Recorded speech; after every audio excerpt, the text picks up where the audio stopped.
How did we get here? How have we reached a point where we doubt the very essence of what God can do? We've seen the I am chosen trend take a turn that mocks the miracles and testimonies of a particular denomination. Even you, a Christian, is participating in this, claiming that these testimonies are lies. God is a God of the impossible.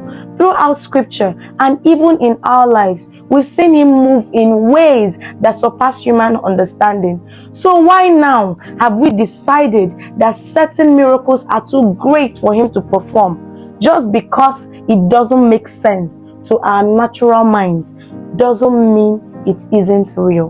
When we mock and criticize these things, we are not just mocking people. We are mocking the power of God himself.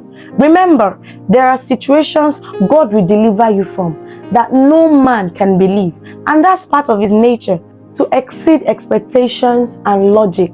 When you limit God's power to what you think he can do, you place restrictions on the level of miracles you can experience in your life.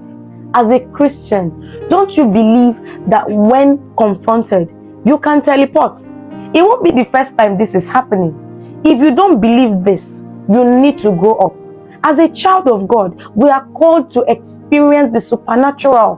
The Bible shows us that Jesus performed miracles that often left people astonished. But he also said we will do even greater things. That means miracles that might not make sense to the natural mind should be happening in our lives today. But how can they if we choose to mock the very supernatural power that we are meant to walk in? You may not understand what's happening in someone's testimony, but instead of criticizing, choose to believe in the limitless power of God. After all, a day will come when you will need the supernatural in your life.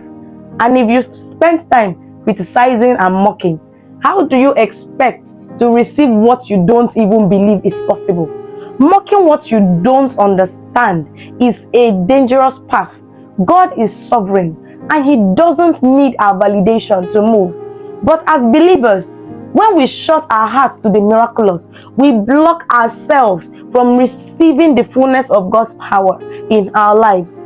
It's time to return to a place of childlike faith where we trust that God can do the impossible, even when it doesn't fit into our human logic. So I challenge you today, instead of the mockery, ask him to open your eyes to see and believe in his power once again. Because when you believe, you position yourself to experience the supernatural. Let's not be a generation that mocks God's miracles. Let's be a generation that walks in the fullness of his power. Share this video and remain blessed.